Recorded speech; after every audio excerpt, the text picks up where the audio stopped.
buenos días, Dios te bendiga, te habla el pastor Roberto Carlos. Antes de comenzar este video, por favor, suscríbete a este canal, activa la campanita para así poderte enterar de todo lo acontecido en este canal. En esta ocasión quiero traerte una reseña muy interesante sobre los 400 años de silencio que Dios hizo en Israel. Y te traigo un documental que yo sé que no dejará de aprender de él. Yo sé que algo sacará de él. Así que escucha este documental con atención. ¿Por qué Dios hizo silencio en aquella época? Escucha. ¿Por qué Dios decidió callar durante 400 años? ¿Y qué pasó en el mundo durante este periodo? Bienvenidos a Relatos Bíblicos. Hoy nos sumergiremos en la historia para explorar uno de los periodos más enigmáticos y cautivadores de la historia sagrada, el silencio de los 400 años.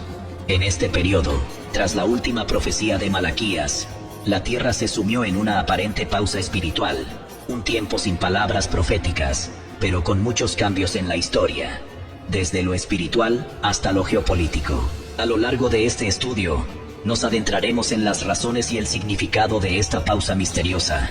¿Qué relación tiene esto con los 400 años que duró Israel en Egipto? ¿Y cómo es que Roma logró conquistar Jerusalén? Acompáñanos mientras recorremos este intrigante interludio. Apenas se apagaron las últimas palabras de Malaquías, se abrió un periodo de 400 años, en el que parecía que Dios había decidido guardar silencio. Pero no se trataba de un abandono, sino de un paréntesis profundo en la historia, un espacio donde se estaba gestando algo extraordinario. En ese tiempo, el antiguo orden del Imperio Persa empezaba a desvanecerse, y de la mano de Alejandro Magno surgía una cultura nueva y vibrante, la griega. La influencia del helenismo se esparcía como un río caudaloso, impregnando cada rincón del Oriente Medio. El idioma, la filosofía, las artes y hasta la manera de entender el mundo se transformaban, y con ellos, la vida cotidiana de todos. En medio de ese torbellino, el pueblo judío se encontró en una encrucijada. Por un lado, muchos se sintieron atraídos por las innovaciones y la modernidad griega, adoptando nuevas costumbres y enriqueciendo su mundo con ideas frescas. Por el otro, una parte profunda y fiel a sus raíces se empeñó en mantener intactas sus tradiciones milenarias, esforzándose por preservar aquellas leyes y enseñanzas que habían forjado su identidad a lo largo de los siglos. Este conflicto interno alcanzó su punto álgido cuando el imperio seleucida impuso con dureza la cultura helénica, intentando borrar la ley de Moisés del pueblo judío y su fe en Dios. Fue entonces cuando los macabeos se levantaron, un grupo de valientes que se convertiría en el símbolo de la resistencia. Estos fueron los macabeos, guerreros cuyo nombre deriva del hebreo macabim, es decir, martillos, reflejando la fuerza y determinación con la que golpearon la opresión. Todo comenzó con Matatías, un sacerdote que, harto de ver cómo se forzaba a su pueblo a renunciar a sus tradiciones, decidió actuar. Junto a sus 5 hijos, se rebeló contra la injusta imposición de la cultura helenística y de ritos ajenos a sus creencias. Tras su muerte, su hijo Judas Macabeo tomó la bandera, liderando a un ejército de hombres convencidos de que mantener viva la fe era más importante que cualquier dictado imperial. La culminación de su hazaña se vio reflejada en la reconquista y purificación del templo en Jerusalén, un acto que simbolizó el restablecimiento de sus tradiciones, y que hoy es recordado en la festividad de Hanukkah. Esa victoria no solo fue un triunfo militar, sino un hito espiritual que fortaleció el corazón del pueblo y reafirmó su compromiso y su fe en Dios. En el año 63 a.C., en un tiempo de conflictos internos entre los judíos, en aquel entonces, el reino estaba dividido por la lucha entre 2 hermanos, Hircano II y Aristóbulo II, quienes competían por el control del poder y la dirección espiritual. Esta división ofrecía la oportunidad perfecta para que Roma, con su inquebrantable disciplina y estrategias militares, interviniera en el escenario. El general romano Pompeyo, un hombre astuto y decidido, fue llamado por Hircano para enfrentarse a su rival. Con su ejército experimentado, Pompeyo emprendió la marcha hacia Jerusalén. Al arribar, se encontró con una ciudad vibrante, pero enfrentada a tensiones internas y defensas determinadas.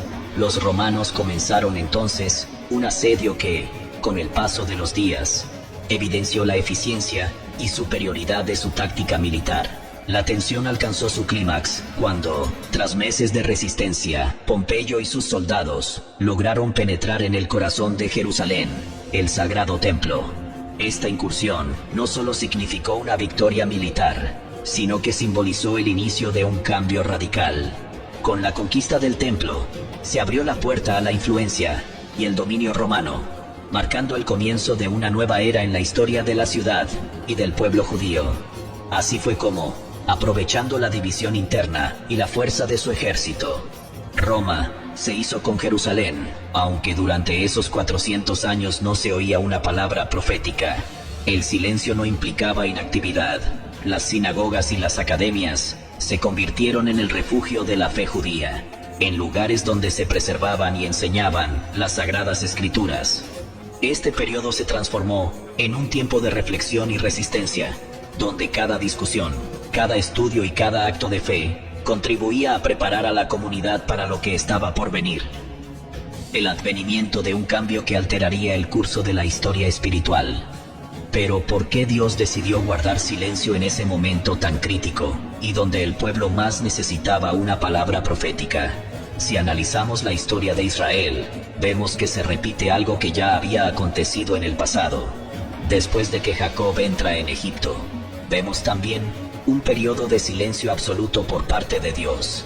Antes de recibir la ley de Moisés, el pueblo no habría escuchado la voz de Dios por más de 400 años. Ahora bien, el Nuevo Testamento es la nueva ley de Dios, una ley que no condena, sino que está basada en el amor y la fidelidad de Dios.